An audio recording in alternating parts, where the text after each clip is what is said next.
In ladder logic, an operation is created by connecting inputs in series.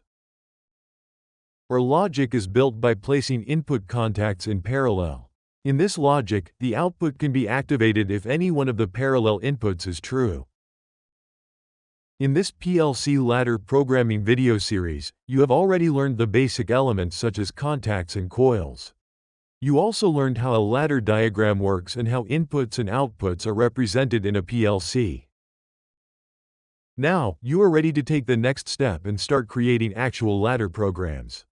You know how a contact works, how a coil works, and how current flows through a ladder rung.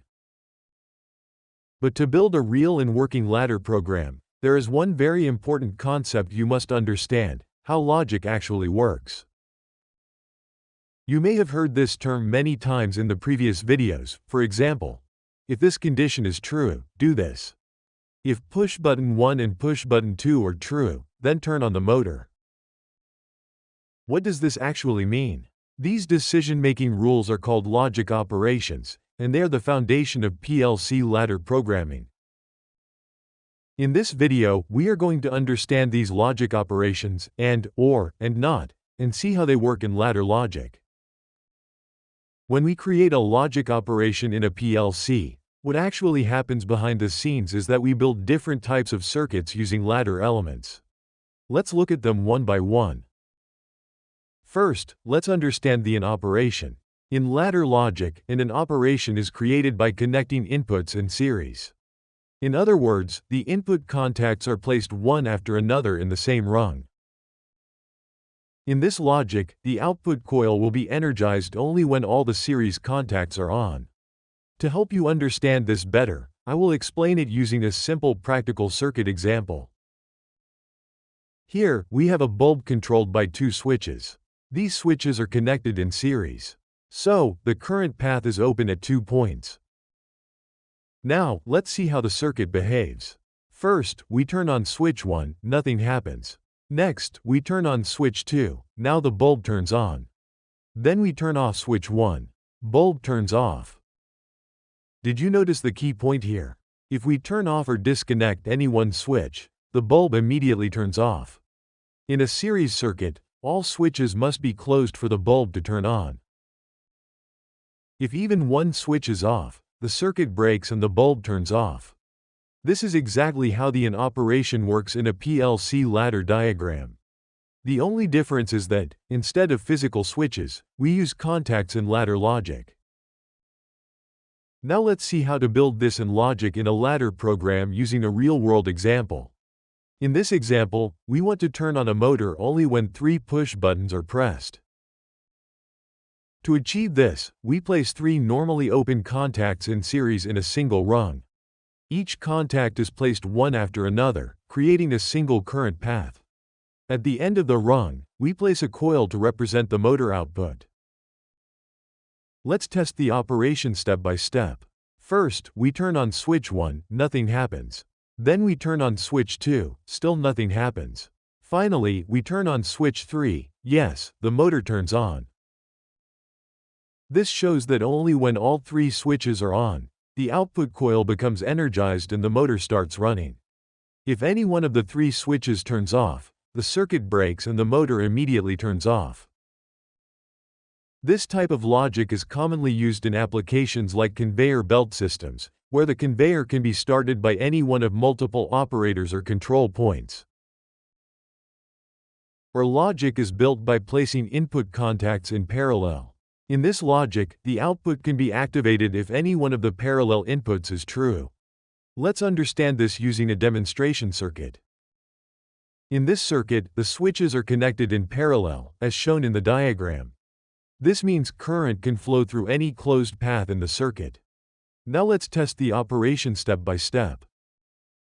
First, we turn on switch 1, the bulb turns on. Next, we turn on switch 2, the bulb is still on. Now we turn off switch 1, the bulb remains on. Finally, we turn off switch 2, now the bulb turns off. Did you notice the key point? As long as at least one switch is on, the bulb remains on. The bulb turns off only when all switches are off. This is how our logic works. Now let's see how this works in a PLC ladder program using the same motor example. This time, we will use our logic to control the motor. The input contacts are placed in parallel in the ladder diagram, creating multiple current paths to the output coil. Let's monitor the motor behavior by activating each input. First, we turn on switch 1, the motor turns on. Then we turn on switch 2, the motor continues running. Next, we turn on switch 3, the motor is still running. Now let's turn the switches off one by one. We turn off switch 1, the motor keeps running. Then we turn off switch 2, the motor is still running. Finally, we turn off switch 3, now the motor turns off. So in OR logic, the motor will keep running until all input contacts are off. The key takeaway is this: if at least one input is true, the output remains on. This type of logic is commonly used in applications like conveyor belt systems, where the conveyor can be started by any one of multiple operators or control points. Now let's talk about NOT logic. NOT logic outputs opposite of input signal. When the input is true, the output is false. When the input is false, the output is true. Unlike in logic and/or logic, NOT logic does not use series or parallel circuits. Instead, it is created by the type of contact we use in the ladder program. In ladder logic, contact can be used in two ways, as normally open and normally closed. When we use a normally closed contact, we can implement NOT logic in the ladder. Let's see how this works in a ladder diagram. Here, we place one normally closed contact followed by an output coil. In a normally closed contact, the circuit is closed by default, which means current is flowing. So, in the default state, the coil is energized. Now imagine this contact receives an input signal. When we turn on the input, the normally closed contact opens, breaking the circuit. As a result, the coil turns off. This means, when the input signal is present, the output is off.